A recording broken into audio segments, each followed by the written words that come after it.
Hello વિદ્યાર્થી મિત્રો, કેમ છો? મજામાં ને? સાયન્સ એજ્યુકેશનમાં આપણું હાર્દિક સ્વાગત છે. આ વિડીયોમાં જોશું આપણે ધોરણ 7 વિષય વિજ્ઞાન, એમાં આવે છે પાઠ પહેલો વનસ્પતિમાં પોષણ. તો કે આપણે ધોરણ 6માં તમે અભ્યાસ કરી ગયા છો અને બધા જ સજીવો માટે ખોરાક જરૂરી છે. તમે એ પણ જાણી શકો છો કે કાર્બોદિત, પ્રોટીન અને ચરબી અને ખનિજ તત્વો વગેરે ખોરાકના ઘટકો છે. આ ખોરાકના ઘટકો આપણા શરીરને જરૂરી પોષક તત્વો કહે છે. બધા જ સજીવો માટે ખોરાક જરૂરી છે અને વનસ્પતિ પોતાના ખોરાક જાતે જ મેળવે છે, પરંતુ પ્રાણીઓ અને મનુષ્ય આમ કરી શકતા નથી. તેઓ વનસ્પતિ અને પ્રાણી ખોરાક તરીકે ઉપયોગ કરે છે. મનુષ્ય અને પ્રાણી પ્રત્યક્ષ કે પરોક્ષ રીતે વનસ્પતિ પર આધારિત છે. બુજોને જાણવું છે કે વનસ્પતિ પોતાના ખોરાક તરીકે શું લે છે કે શું બનાવે છે. તો એમાં આપણે જોઈએ 1.1 વનસ્પતિમાં પોષણના પ્રકારો. તો કે વનસ્પતિ એકમાત્ર સજીવ છે. વનસ્પતિ માત્ર શું છે? સજીવ છે. તે પાણી, કાર્બન ડાયોક્સાઇડ અને ખનિજ તત્વોનો ઉપયોગ કરી પોતાના ખોરાકને બનાવે છે. તો કે તે કાર્બન ડાયોક્સાઇડ, ખનિજ જેમ કે પાણી, કાર્બન ડાયોક્સાઇડ ને ખનિજના ઉપયોગ કરીને ખોરાક તેનો મેળવે છે. અને ખોરાક બનાવવા માટે શું કાચી સામગ્રી તેમની આસપાસ હોય છે? આ પોષક તત્વો એ સજીવો તેમના શરીરમાં બંધારણ, વૃદ્ધિ અને નુકસાન પામેલા ભાગોથી સુધારણા તથા શક્તિની પ્રાપ્તિ માટે જૈવિક ક્રિયાઓ માટે જરૂરી છે. અને સજીવો દ્વારા ખોરાક ગ્રહણ કરવાની અને શરીર દ્વારા તેની ઉપયોગ લેવાની પ્રક્રિયાને પોષણ કહે છે. જો જે સજીવ હોય તે ખોરાક ગ્રહણ કરે છે, શરીર દ્વારા ગ્રહણ કરે છે, તેને પોષણ કહે છે. તે મોસ્ટ આઈએમપી ક્વેશ્ચન છે, 1 માર્કમાં પૂછાશે. અને સજીવો સરળ પદાર્થો પોતાના ખોરાક તરીકે જાતે જ બનાવે છે, તેને સ્વાવલંબી પોષણ કહે છે. જે સજીવ હોય તે પોતાની જ જાતે ખોરાક બનાવે તેને સ્વાવલંબી પોષણ કહે છે. અને તેથી વનસ્પતિના સ્વાવલંબી કહેવામાં આવે છે. અને પ્રાણીઓ અને બીજા ઘણા બધા સજીવો પોતાના ખોરાક વનસ્પતિ સાથે મેળવે છે, તેને પરાવલંબી કહે છે. અને જે બીજા ઘણા એવા સજીવો હોય છે જે તે ખોરાક છે ને વનસ્પતિ પાસેથી મેળવે છે, તેને પરાવલંબી કહે છે. પહેલીની જાણવું છે કે શા માટે આપણું શરીર કાર્બન ડાયોક્સાઇડ, પાણી અને ખનિજ તત્વોમાંથી ખોરાક નથી બનાવી શકતું, જેમ કે વનસ્પતિ જ બનાવે છે. તો કે હવે આપણને પ્રશ્ન ઉદ્ભવે છે કે વનસ્પતિ ખોરાક બનાવવા માટે કારખાનાનું ક્યાં હોય છે? એ શું ખોરાક વનસ્પતિ બધા જ ભાગોમાં બને છે કે માત્ર અમુક ભાગમાંથી જ બને છે? વનસ્પતિ ખોરાક બનાવવા માટે કાચા પદાર્થો મેળવે છે. અને કેવી રીતે પદાર્થો વનસ્પતિ ખોરાક બનાવવા માટે કારખાના સુધી વહન પામે છે? હવે આપણે જોઈએ છીએ 1.2 પ્રકાશ સંશ્લેષણ વનસ્પતિમાં ખોરાક બનાવવાની પ્રક્રિયા. તો કે પર્ણો એ વનસ્પતિ અને ખોરાક બનાવવા માટે કારખાના છે. અને વનસ્પતિ ખોરાક બનાવવાની ક્રિયાને પર્ણ જોવા મળે છે. અને ઘણા બધા કાચા પદાર્થો ત્યાં પહોંચવું જ રહ્યું અને વનસ્પતિ અને જમીનમાં રહેલા પાણી અને ખનિજ તત્વોનું મૂળ દ્વારા પોષણ થાય છે. તેની પરિવહનનું પર્ણ સુધી જાય છે. જો અહીંયા કોષો બતાવ્યા છે. નીચે આકૃતિમાં કોષ કેન્દ્ર, કોષ રસ અને કોષ સ્તર બતાવ્યું છે. તમે જોયું છે કે બહુમાળી મકાન એ ઈંટોમાંથી બનેલા હોય છે. તેવી જ રીતે સજીવ શરીરની ખૂબ જ નાના એકમોનું બનેલું હોય છે, જેને કોષ કહે છે. જો આપણું સજીવનું શરીર નાના એકમોમાં બનેલું હોય તેને કોષ કહેવામાં આવે છે. અને કોષ માત્ર સૂક્ષ્મદર્શક યંત્રથી જોઈ શકાય છે. કેટલાક સૂક્ષ્મજીવો માત્ર કોષના બનેલા હોય છે. અને કોષ એક પાતળા આવરણની આવૃત હોય છે, તેને કોષ સ્તર કહે છે. જો જે પાતળા આવરણથી આવૃત હોય ને તેને કોષ સ્તર કહે છે. અને દરેક કોષમાં ઘટ, મધ્યમાં અને ગોઠવાયેલી રચના આવેલી હોય છે, તેને કોષ કેન્દ્ર કહે છે. દરેક કોષ હોય ને એમાં ઘટ અને મધ્યમાં ગોઠવાયેલી રચના થતી હોય ને તેને કોષ કેન્દ્ર કહે છે. કોષ કેન્દ્રની આસપાસ જેલી જેવું દ્રવ્ય હોય આવેલું હોય તેને કોષ રસ કહે છે. જે જેલી જેવું દ્રાવ્ય હોય ને તેને કોષ રસ કહેવામાં આવે છે. વનસ્પતિ પર્ણમાં આવેલા નાના છિદ્ર દ્વારા વાતાવરણમાં કાર્બન ડાયોક્સાઇડ લે છે અને આ છિદ્રનું રક્ષણ કોષો દ્વારા આવૃત હોય તેને પર્ણરંધ્ર કહે છે. વાતાવરણમાં જે આવૃત હોય ને આવૃત તેને પર્ણરંધ્ર કહે છે. અને બીજું એ જાણવું છે કે મૂળ પાણી અને ખનિજ તત્વોનું પોષણ કરીને પર્ણ સુધી કેવી રીતે પહોંચશે. હવે વાહિનીઓ નળીમાં જેમ મૂળ પ્રકાંડ અને તેની શાખાઓની પર્ણ આવેલી હોય છે જેના દ્વારા પાણી અને ખનિજ તત્વોનું વહન થાય છે અને એક સરળ માર્ગ અથવા પંથ બનાવે છે કે પોષક તત્વો પર્ણ સુધી પહોંચે છે કેમ. તમે પ્રકરણ 11માં જોશો કે વનસ્પતિના પદાર્થો વહન વિશે વધુ અભ્યાસ કરશો.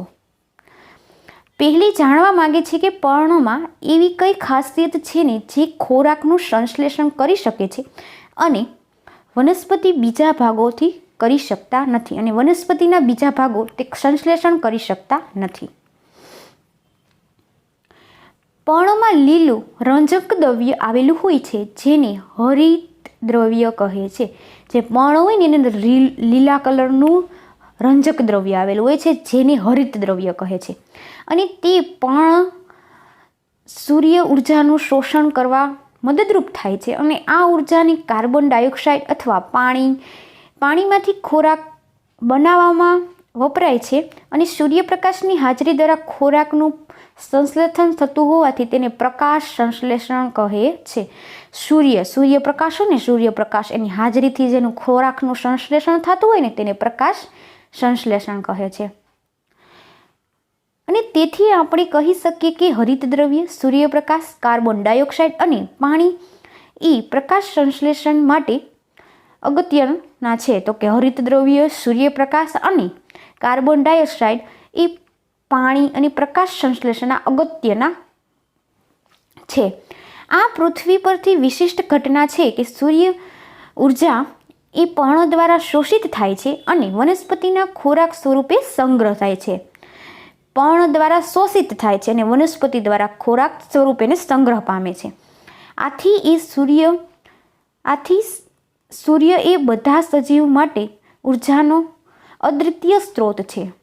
તો આ મોસ્ટ આઈએમપી છે કે સૂર્ય એ બધા જ સજીવો માટે ઉર્જાનો અદ્વિતીય સ્ત્રોત છે. શું તમે પ્રકાશ સંશ્લેષણ વિના પૃથ્વી પર જીવન કલ્પના કરી શકો? અને પ્રકાશ સંશ્લેષણ વિના કોઈ ખોરાક બની શકે નહીં અને લગભગ બધા જ સજીવો અસ્તિત્વ એ પરોક્ષ અને પ્રત્યક્ષ વનસ્પતિ દ્વારા બનાવવામાં ખોરાક જ ઉપર આધારિત હોય છે અને બીજા ખોરાકનું ઓક્સિજન કે બધા જ સજીવો અસ્તિત્વ માટે જરૂરી છે કે તે પ્રકાશ સંશ્લેષણ દ્વારા ઉત્પન્ન થાય છે અને પ્રકાશ સંશ્લેષણની ગેરહાજરીમાં પૃથ્વી પર જીવન અશક્ય હોય છે.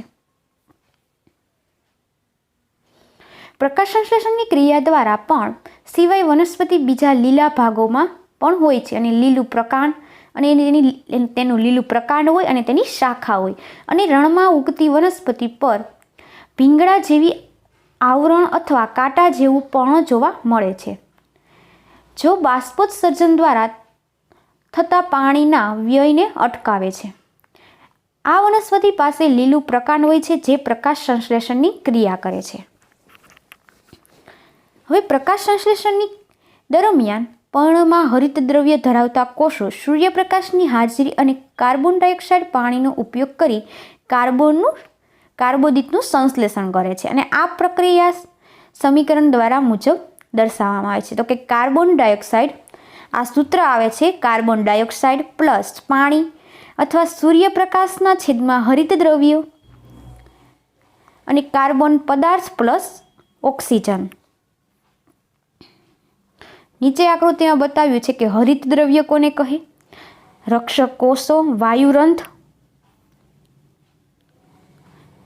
પછી આ બીજી આકૃતિમાં બતાવ્યું છે પર્ણ આડો છેદ, રક્ષક કોષો, પર્ણરંધ્ર અને પર્ણરંધ્ર.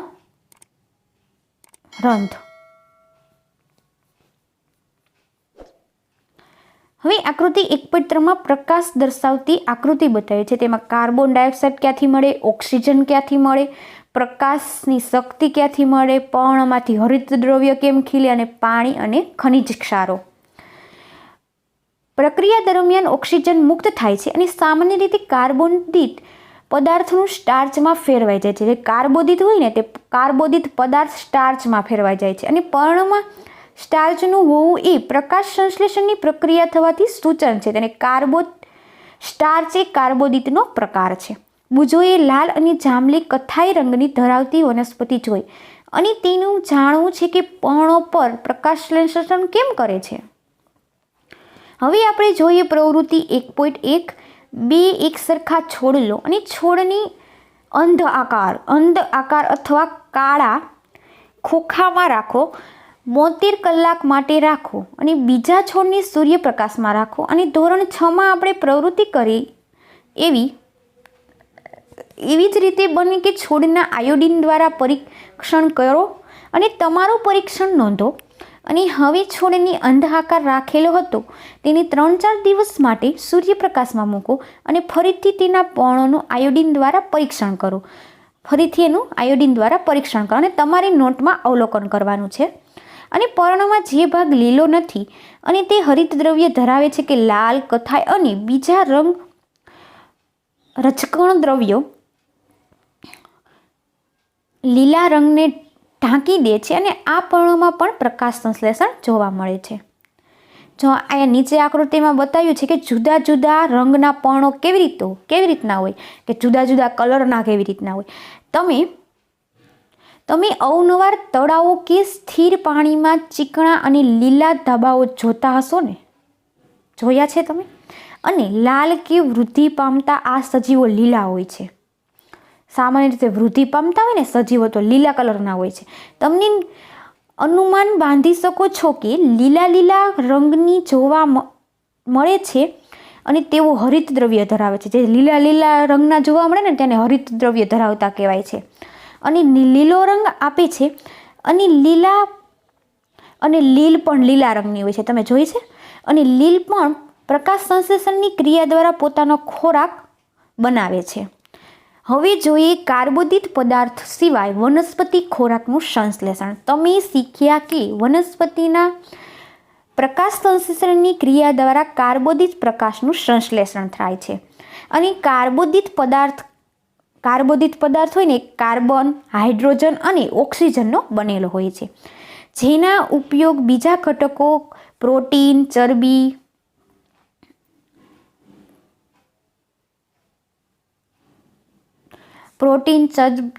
અને સંશ્લેષણ માટે થાય છે. પરંતુ પ્રોટીન અને નાઇટ્રોજન પદાર્થ છે એ વનસ્પતિમાં નાઇટ્રોજન ક્યાંથી મળે છે?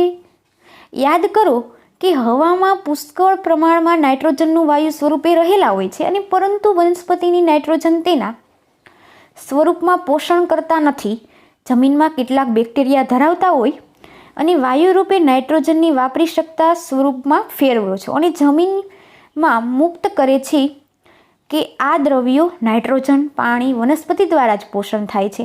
અને તમે જોયું જ હશે કે ખેડૂતો નાઇટ્રોજનથી ભરપૂર ખાતર જમીનમાં ખેડૂત હોય ને એ નાઇટ્રોજનને ભરપૂર પ્રમાણમાં ખાતર જમીનમાં ભેળવે છે. અને આવી જ રીતે વનસ્પતિ નાઇટ્રોજન અન્ય ઘટકોની જરૂર પૂરી શકે છે. આમ વનસ્પતિ કાર્બોદિત સિવાય અન્ય ઘટકો જેવા કે પ્રોટીન, ચરબીનું સંશ્લેષણ કરી શકે છે. હવે આપણે જોવાનું છે 1.3 વનસ્પતિમાં પોષણ અન્ય પ્રકારો. વનસ્પતિના પોષણના અન્ય પ્રકારો કયા કયા છે એ આપણે શીખવાનું છે. તો કે કેટલીક વનસ્પતિ એવી હોય છે તે હરિત દ્રવ્ય ધરાવતી જ ન હોય. જો કેટલીક એવી વનસ્પતિ હોય કે હરિત દ્રવ્ય ધરાવતી હોય ને કેટલીક એવી હોય નહીં કે હરિત દ્રવ્ય ધરાવતી હોય જ નહીં હાવ, તો તેઓ પોતાના ખોરાક જાતે બનાવતી હોય. જેવી વનસ્પતિ અડધી એવી વનસ્પતિ તે પોતાના ખોરાક હાથે બનાવી લેતી હોય, જાતે જ બનાવી લેતી. અને કોઈ વનસ્પતિ એવી હોય કે તો ખોરાક જાતે બનાવી શકતી ન હોય. અને તેઓ કેવી રીતે જીવી શકે છે, કે તેઓ ક્યાંથી પોષણ મેળવે છે?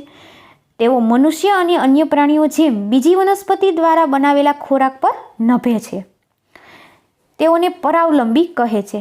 જેમ કે વનસ્પતિના ખોરાક દ્વારા નભે તેને પરાવલંબી ધરાવે તેમ કહેવાય. અને આપણે જોયું કે તમની વનસ્પતિના પ્રકાંડ અને ડાળી પર પીળા રંગની વીંટાયેલી દોરી જેવી રચના જોવા મળે છે, તેને અમરવેલ કહે છે. આ અમરવેલ છે. તે હરિતદ્રવ્ય ધરાવતી નથી અને તે જ વૃક્ષ પર જોવા મળે છે કે તે વૃક્ષ દ્વારા બનાવેલા ખોરાકનો ઉપયોગ કરી પોષણ મેળવે છે અને તે વૃક્ષ પર આરોહણ કરે છે તેને યજમાન કહે છે. જે વૃક્ષ પર ખોરાકનો ઉપયોગ કરી પોષણ મેળવે છે અને વૃક્ષને આરોહણ કરે છે તેને યજમાન કહે છે.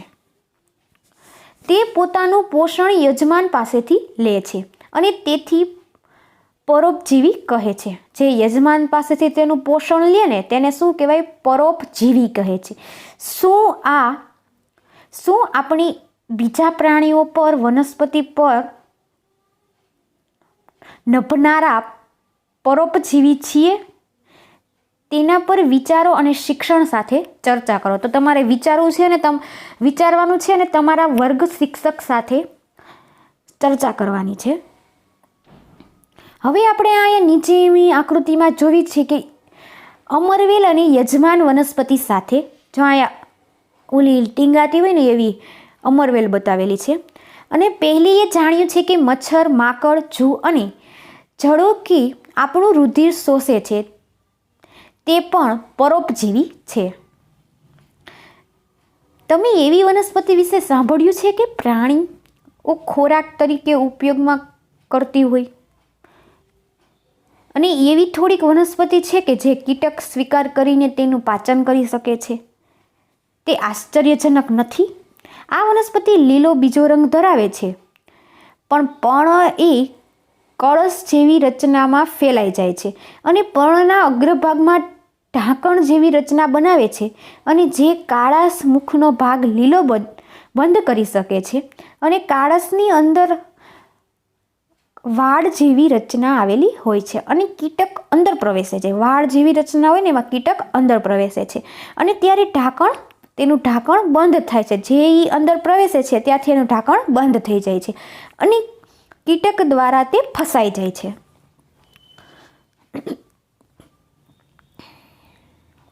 કળશ દ્વારા પાચક ઉત્સેચકોના સ્રાવની કીટકનું પાચન થાય છે અને આવા કીટકોનો આહાર તરીકે ઉપયોગ કરતી વનસ્પતિની કીટાહારી વનસ્પતિ કહે છે. જે કળશ દ્વારા વનસ્પતિ ઉત્સેચકોથી સ્ત્રાવની કીટક દ્વારા પાચન થતી હોય ને તેને કીટાહારી વનસ્પતિ કહે છે. શું તે શક્ય છે કે આવી વનસ્પતિ જે જમીનમાંથી ઉગે છે તેના જરૂરી પોષક તત્વો નહીં મેળવતી હોય?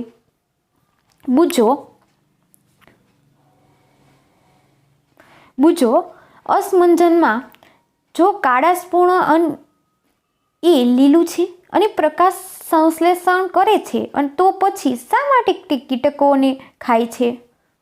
બુજો એવું વિચારે છે.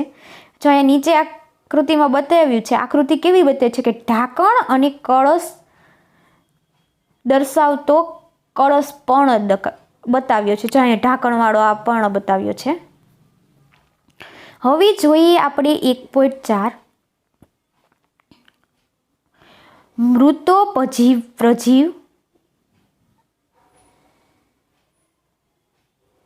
પ્રજીવો એ.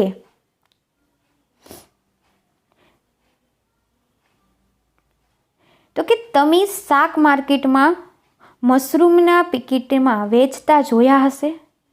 તમે વર્ષા ઋતુમાં સળતા લાકડાઓ ઉપર છત્રી અથવા ડાઘાયુક્ત અને પોચી રચના પણ જોઈ હશે. અને ચાલો આપણે હવે શોધીએ કે તેઓ કયા પ્રકારના પોષક તત્વો લે છે અને ક્યાંથી મેળવે છે. જો આ આકૃતિ નીચે બતાવ્યું છે કે મશરૂમના પેકેટ અને સડેલા પદાર્થો પર ઉગેલ મશરૂમ. તો કે બુજો એ જાણવું છે કે આ સજીવો પોષક કેવી રીતે મેળવે છે અને તેઓ પાસે પ્રાણીઓ જેવું મુખ નથી અને તેઓ લીલી વનસ્પતિ જોવા નથી કારણ કે તેઓ હરિતદ્રવ્ય ધરાવતા નથી કે પ્રકાશ સંશ્લેષણ દ્વારા ખોરાક બનાવી શકતા નથી. હવે આપણે જોઈએ પ્રવૃત્તિ 1.2 કે બ્રેડનો ટુકડો લો. એક બ્રેડનો ટુકડો લેવાનો છે અને તેને પાણી દ્વારા ભીનો કરવાનો, તેને આખો પાણી દ્વારા ભીનો કરી લેવાનો છે અને તેને હુંફાળી ભેજવાળી જગ્યામાં 2-3 દિવસ રાખવાનું. જ્યાં ભેજ લાગતો હોય ને ત્યાં 2-3 દિવસ રાખવાનું અને રૂવાટી જેવા ધાબા ના દેખાય ત્યાં સુધી રાખો. રૂવાટી જેવા ધબ્બા ન દેખાય ને ત્યાં સુધી રાખો. અને ધબ્બા સફેદ, લીલા, કથ્થાઈ કે બીજા કોઈ અન્ય રંગ પર હોઈ શકે અને ધબ્બા સૂક્ષ્મદર્શક યંત્ર અથવા બિલોરી કાચમાં નિહાળો. તે ધબ્બા હોય ને તે એમનેમ ન દેખાય, તે સૂક્ષ્મદર્શક અથવા બિલોરી કાચની મદદથી જોવા પડે. અને તમારી નોટબુકમાં અવલોકન નોંધો કે મોટા ભાગે તમને બ્રેડના ટુકડા પર રૂ જેવા તાતણા જોવા મળશે. તો તમારે એ વિચારવાનું છે કે તમને એ બ્રેડ તમે ખાતા હોય ત્યારે તમને એવું દેખાય છે. આ સજીવો ફૂગ કહે છે અને તેઓ જુદા. જો અહીંયા બ્રેડનું ચિત્ર બતાવ્યું છે આકૃતિમાં કે બ્રેડ ઉપર ફૂગ કેવી રીતના આવે. તો પ્રકારી શોષણ મેળવે છે. તેઓ મૃત અને સડી ગયેલા પદાર્થો પર પાચક રેસાનો સ્ત્રાવ કરે છે અને દ્રાવણમાં ફેરવે છે. પછી તેઓ તેનાથી પોષક તત્વો શોષે છે. તેમાં પોષક તત્વો હોય તેમાં શોષે છે. અને આવા પ્રકારનું પોષણ કે જેમાં મૃત અને સડી ગયેલા પદાર્થો દ્રાવણમાંથી પોષક મેળવવામાં તેને મૃતોપજીવો પોષણ કહેવામાં આવે છે. અને જે વનસ્પતિમાં મૃત પરજીવો પોષણ પદ્ધતિઓ ધરાવે છે તેને મૃતોપજીવો કહે છે. અને અથાણા, ચામડા કે કપડાં કે બીજી કોઈ વસ્તુઓ કે ગરમ અને હુંફાળી જગ્યા પર લાંબા સમય પડી રહે તેની ઉપર ફૂગ ઉગે છે.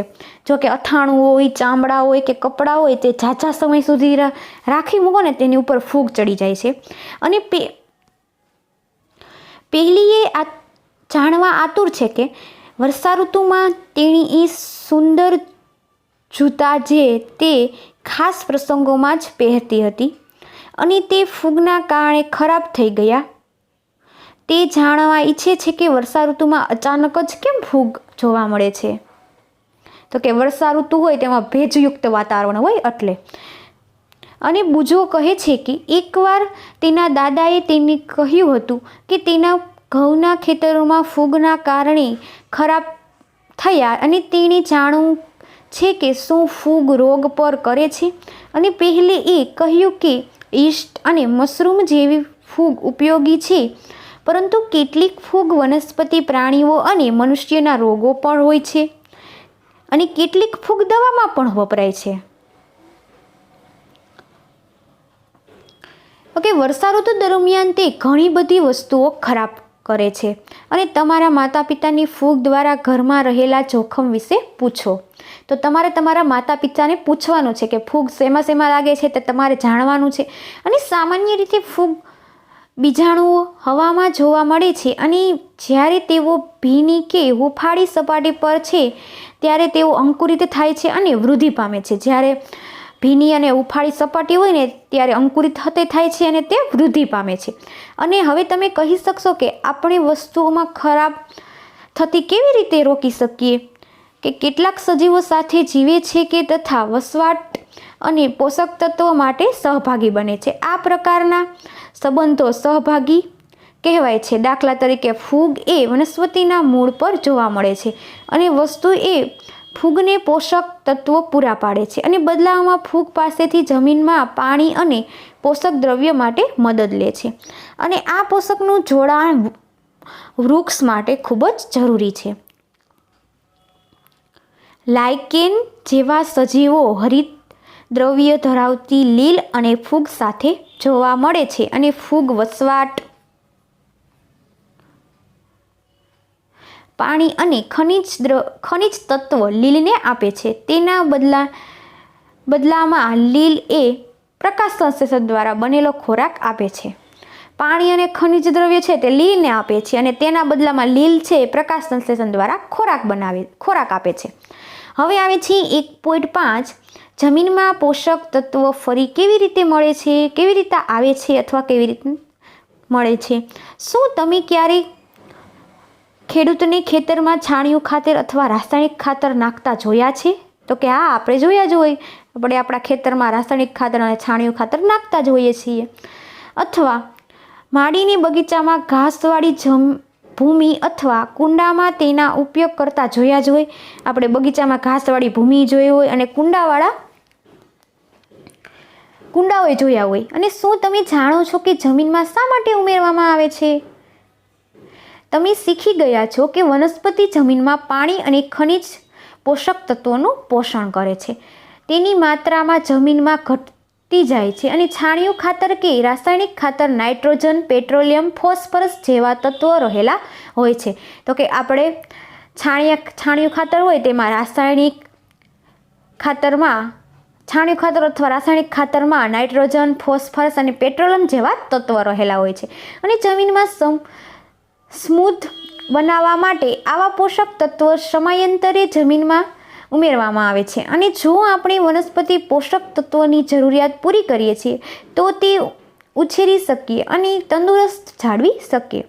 જો આપણે વનસ્પતિની પોષક તત્વ જરૂરિયાત પૂરી કરીએ ને તો આપણે ઉછેરી શકીએ અને તેની તંદુરસ્તી હોય તે આપણે જાળવી શકીએ. સામાન્ય રીતે પાકની નાઇટ્રોજનની પુષ્કળ પ્રમાણમાં જરૂરિયાત રહે છે. તો કે લણણી પછી જમીનમાં નાઇટ્રોજનની ઉણપ સર્જાય છે. તો કે જમીનમાં છે ને લણણી થઈ જાય ને પછી આપણે નાઇટ્રોજનની ઉણપ સર્જાય છે. અને તમે શીખ્યા છો કે વાતાવરણમાં પુષ્કળ માત્રામાં નાઇટ્રોજન હોવા છતાં વનસ્પતિ કાર્બન ડાયોક્સાઇડનો ઉપયોગ કરી શકે છે.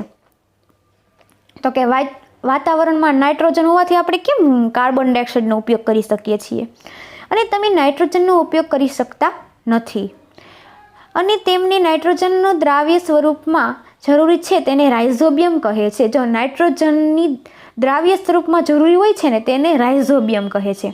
અને બેક્ટેરિયા વાતાવરણમાં નાઇટ્રોજન લઈ લે છે અને તેને દ્રાવ્ય સ્વરૂપમાં ફેરવી શકે છે. પરંતુ રાઇઝોબિયમ પોતાના ખોરાક બનાવી શકતા નથી. રાઇઝોબિયમ હોય ને પોતાનો ખોરાક જાતે બનાવી શકતા નથી. તેથી તે ચણા, વટાણા, મગ, વાલ તથા બીજા કઠોળના મૂળમાં વસવાટ કરે છે. તો કે ચણા હોય, મગ હોય, જેવા અલગ અલગ કઠોળ હોય ને તેમાં બીજના કઠોળમાં મૂળ હોય ને મૂળિયું તેમાં વસવાટ કરે છે અને નાઇટ્રોજનનો પુરવઠો પૂરો પાડે છે. અને મોટા ભાગની દાળ એ કઠોળ વર્ગની વનસ્પતિઓમાંથી મેળવવામાં આવે છે. કઠોળ હોય ને એમાંથી આપણને દાળ હોય ને એ બનાવી શકીએ છીએ. અને બદલાવમાં વનસ્પતિ બેક્ટેરિયાને ખોરાક અને વસવાટ આપે છે. આમ અહીં સહસંબંધ જોવા મળે છે. તો કે વનસ્પતિ બેક્ટેરિયાને ખોરાકમાં વસવાટ આપે છે એટલે તેને સહસંબંધ જોવા મળે છે. આ પ્રકારનું જોડાણ એ ખેડૂતો માટે ખૂબ જ અગત્યનું છે. અને જમીનમાં કઠોળ વર્ગની વનસ્પતિ ઉગાડવામાં આવે અને તેમાં નાઇટ્રોજન ખાતર ઉમેરવાની જરૂર રહેતી નથી. જો કે આપણે કઠોળ વર્ગની વનસ્પતિ ઉગાડીએ ને તો એમાં નાઇટ્રોજન ખાતરની જરૂર હોતી નથી. અને આ પ્રકરણમાં તમે અભ્યાસ કર્યો કે મોટાભાગની વનસ્પતિ સ્વાવપોષી છે અને માત્ર અમુક જ વનસ્પતિ પરોપોષી છે કે કેમ મૃત પ્રજીવ પોષણ પદ્ધતિ દર્શાવે છે અને તેઓ પોતાનું પોષણ બીજા સજીવો દ્વારા મેળવે છે. અને ઘણા જ પ્રાણીઓ પરપોષીની શ્રેણી સમાવિષ્ટ છે કારણ કે તે ખોરાક અને પોષણ માટે વનસ્પતિ તથા બીજા પ્રાણીઓ પર નિર્ભર હોય છે. કેટલા એવા હોય છે કે વનસ્પતિ પર નિર્ભર હોય છે અને કેટલા કે પોતાનું સજીવો છે તે પોતાનું પોષણ બીજા દ્વારા મેળવે છે. અને શું આપણે કીટાહારીઓની આંશિક પરપોષી કહી શકીએ? હવે અહીંયા પાઠ પૂરો થાય છે. હવે આપણે શું જોવાનું છે તો કે સ્વાધ્યાય જોવાનું છે. તે હવે આપણે આગળના વિડીયોમાં જોશું. અને વિદ્યાર્થી મિત્ર, તમને વિડીયો પસંદ આવ્યો હોય તો લાઈક કરજો, તમારા મિત્ર સાથે વધુમાં વધુ શેર કરો અને ચેનલને સબસ્ક્રાઈબ કરો અને બાજુનું બેલ આઇકન દબાવો જેથી કરી તમને મારા અવનવા વિડીયોની અપડેટ સૌથી પહેલાં મળતી રહે.